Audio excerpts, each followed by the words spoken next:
Dear friend. Have you ever sat alone on a stormy night, staring out into the rain, and felt like the storm outside was echoing the storm within your heart?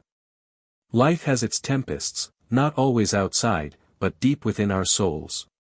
Today, I want to share with you a story about an old black man who lived alone on a quiet hill. He wasn't rich. He wasn't famous.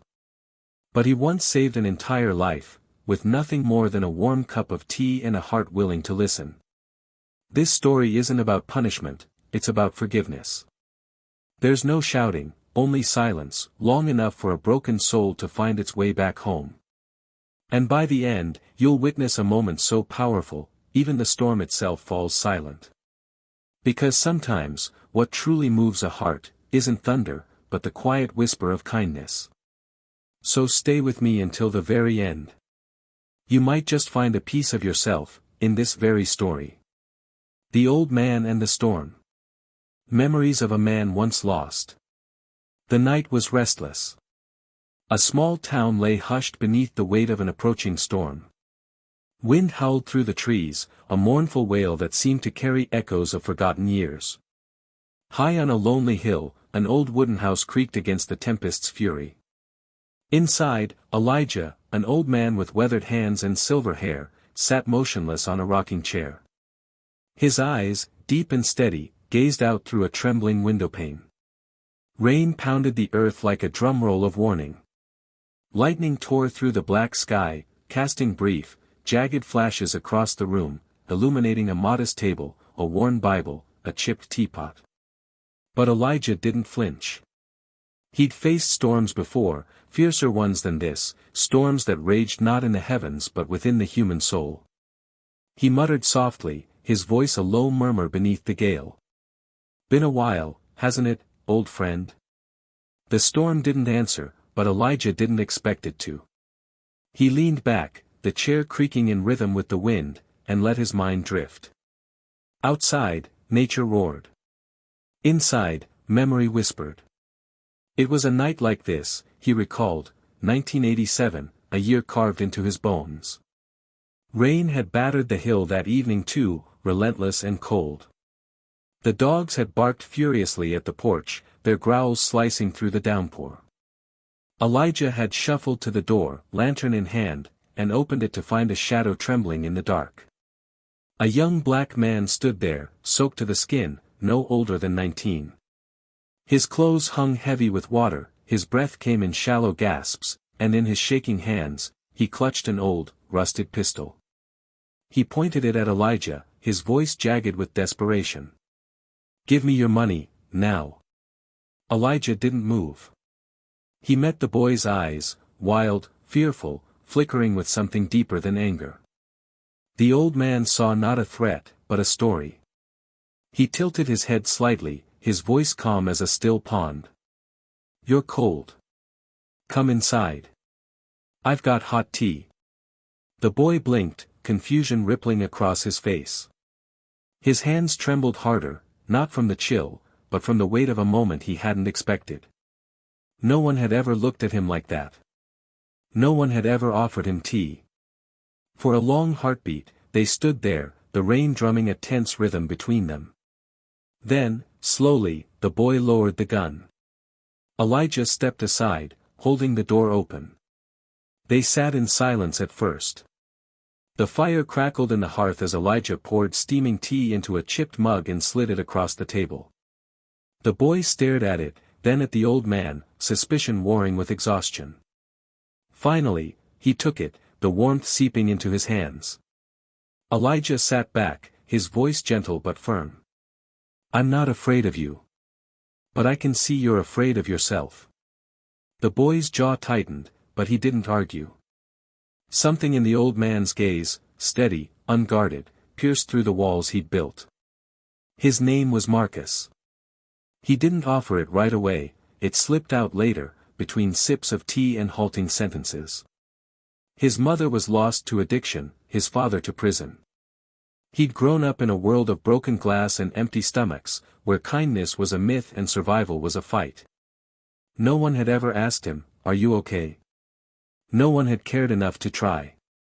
Elijah listened. He didn't interrupt, didn't preach, didn't judge. He just sat there, the firelight dancing across his lined face, as Marcus poured out fragments of a life he'd never meant to share.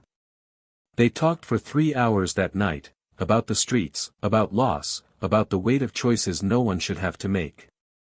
Elijah told him stories too.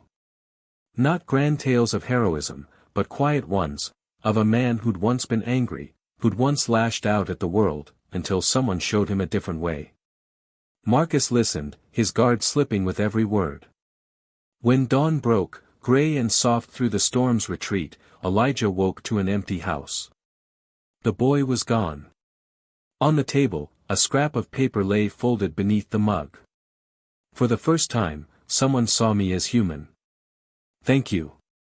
Elijah held the note, his fingers tracing the shaky handwriting. He didn't smile, but something softened in his chest. Life in the town rolled on. Days turned to weeks, weeks to years. Elijah heard nothing of Marcus, no rumors, no letters, no signs. But he didn't need them. He'd learned long ago that some seeds take root in darkness, unseen, and bloom where you least expect. He kept to his simple ways. He read books by lamplight, tended a small garden of carrots and tomatoes, and watched the seasons shift.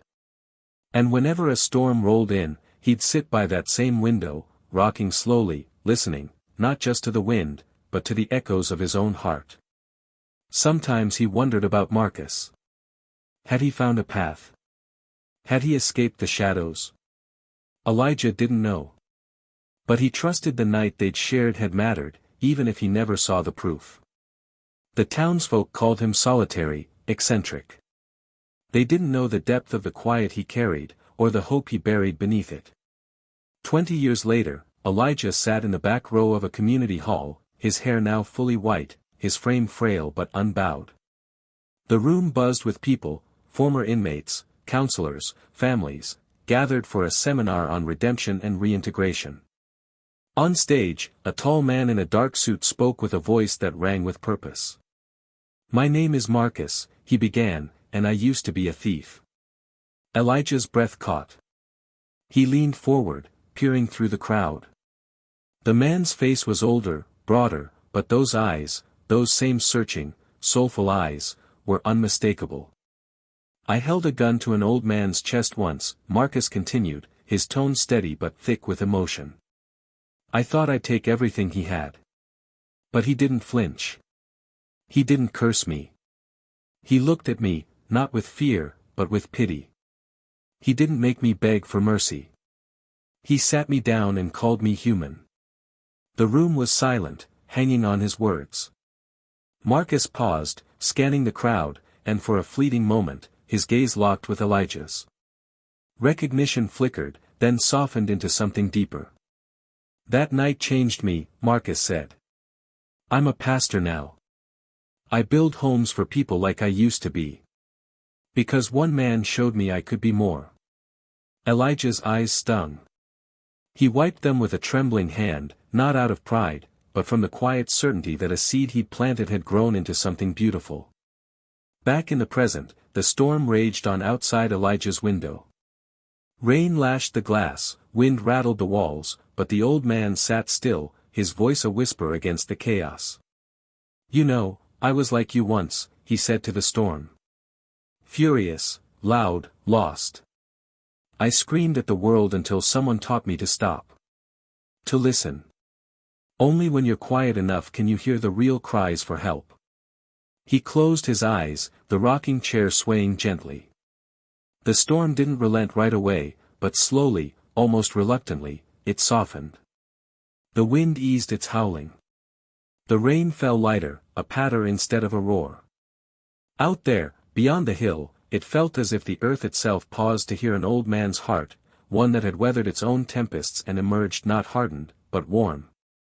A week later, they found Elijah in his chair, gone in his sleep.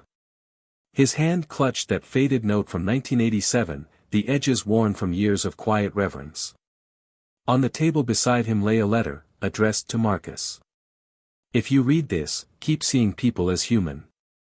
Not villains, not sinners, just souls who've been hurt. That's all I ever tried to do. Marcus came to the hill when he heard. He stood in the garden Elijah had tended, now overgrown but still alive. With the help of others, he carved a small wooden statue, an old man in a rocking chair, gazing at the sky. Beneath it, he etched, "Where the storm learned to listen." This expanded tale weaves together the threads of your original vision into a rich, emotional narrative. If you'd like, I can develop similar stories: The Old Man and the Sea, The Old Man and the Ancient Tree, or The Old Man and the Moonlight, each a dialogue with nature, revealing profound lessons about humanity. Let me know what you think.